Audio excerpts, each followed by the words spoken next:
मुख्यमंत्र्यांच्या अध्यक्षतेखाली बिबट्याचा खूप मोठ्या प्रमाणावर जो काही एकंदरीत संख्या वाढलेली आहे आणि अनेक लोकांचे जीव गेलेले आहेत, मुलांचे गेलेत, मुलींचे गेलेत आणि खूप भीतीचं वातावरण विशेषतः महाराष्ट्रातल्या अनेक भागात नावच घ्यायची म्हटलं तर पुणे जिल्हा, अहिल्यानगर जिल्हा, नाशिक जिल्हा, कोकणचा आपला रत्नागिरी आणि तिकडचाही काही भाग असा वेगवेगळ्या भागामध्ये जिकडं बिबट्यांची संख्या वाढतीये.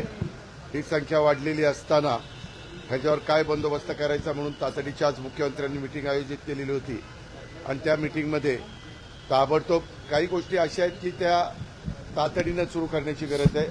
आम्ही त्या एरियामध्ये शाळा 9:30 ते 4 असं टायमिंग ठेवलंय की जेणेकरून साधारण दुपारची वेळ असतानाच मुलं घरी यावीत संध्याकाळच्या आत. हा एक त्याच्यातनं निर्णय घेतलेला आहे. दुसरं म्हणजे तिथले पिंजरे आणि बाकीच्या कामाला जसं पुण्यामध्ये 11.5 कोटी रुपये दिले तसं अहिल्यानगर, नाशिक आणि त्या सगळ्या भागामध्ये जो काही निधी लागेल तो तातडीनं उपलब्ध करून देण्याच्याबद्दलच्या सूचना देण्यात आलेल्या आहेत.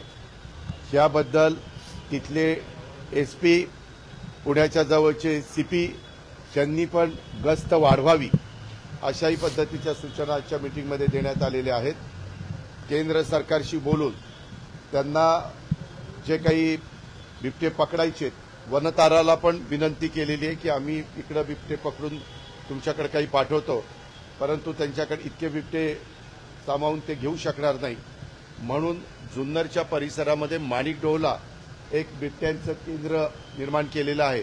तशा पद्धतीनं 2 सेंटर ही बिबट्यांची सुरू करायची आणि त्याच्यामध्ये हे बिबटे पकडून ते तिकडे न्यायचे, त्याच्यामध्ये ठेवायचे. दुसरी गोष्ट, फॉरेस्ट डिपार्टमेंटला विचारून जे नरभक्षक आहेत ते बिबट्यांना गोळी घालण्याची परवानगी घ्यायची आणि काहींना परवानगी दिलेली आहे तशा पद्धतीनं त्यांचा बंदोबस्त केलेला आहे. परंतु खूप मोठ्या प्रमाणावर भीतीचं वातावरण आहे आणि त्या भागामध्ये शेतकऱ्यांना आता तर सोलरवर वीज आपण देतो, परंतु अजून जुन्या ज्यांच्या मोटारी इलेक्ट्रिकवर असतील त्यांना दिवसा वीज त्या बिबट्याप्रवण भागामध्ये देण्याच्याबद्दलचे पण निर्णय आज मुख्यमंत्र्यांच्या अध्यक्षतेखाली झालेल्या मीटिंगमध्ये घेण्यात आलेला आहे. आणि ते जे 2 सेंटर सुरू करायची त्याचा प्लॅन एस्टिमेट ताबडतोब करायला सांगितलेलं आहे. त्याला काहीतरी 60 एकराच्या पुढे जागा लागते, पण ते सेंटर फॉरेस्टमध्येच सुरू करायचे.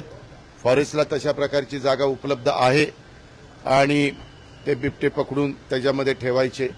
त्याचा बाकीचा जे काही असेल तो खर्च देखील केंद्र सरकार आणि राज्य सरकार मिळून, त्या फॉरेस्ट डिपार्टमेंट मिळून त्याच्यातनं मार्ग निघेल.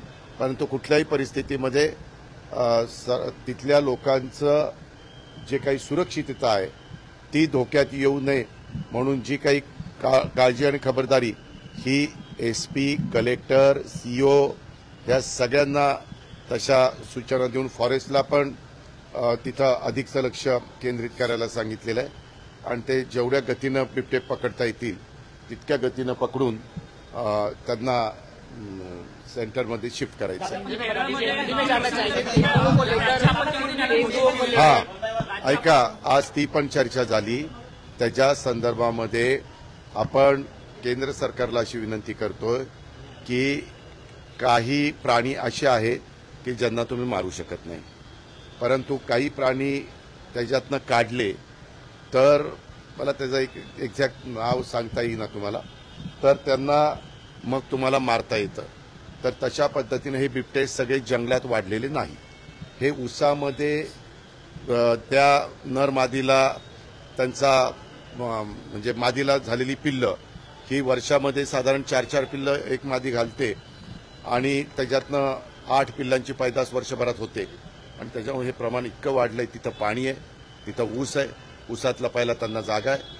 आज फॉरेस्ट डिपार्टमेंटचे लोक असे सांगत होते की हे बिबटे जंगलातले बिबटे नाही आहेत, त्यांची मुळातच पैदास ही ऊसाच्या शेतामध्ये झालेली आहे आणि त्यांचं वावरणं त्याच परिसरामध्ये असल्यामुळं आता त्या भागातले कुत्री असतील किंवा जे काही त्यांचं अन्न आहे तशा प्रकारचे प्राणी तिथले संपलेले असल्यामुळं ते बाहेर येऊन कुठं शेळीवर हल्ला कर, वासरावर हल्ला कर, इथं कुत्र्यांच्यावर हल्ला कर, अशा प्रकारचं त्यांचं हे सगळं चाललेलं आहे. आणि म्हणून त्याच्या संदर्भामध्ये ताबडतोब ज्या काही गोष्टी करण्याची गरज आहे आणि प्रत्येकाचा जीव वाचवण्याची गरज आहे, त्या सगळ्याच्या बद्दलचे निर्णय आज मुख्यमंत्र्यांच्या अध्यक्षतेखाली असणाऱ्या बिबट्याच्या आढावा बैठकीमध्ये घेण्यात आले.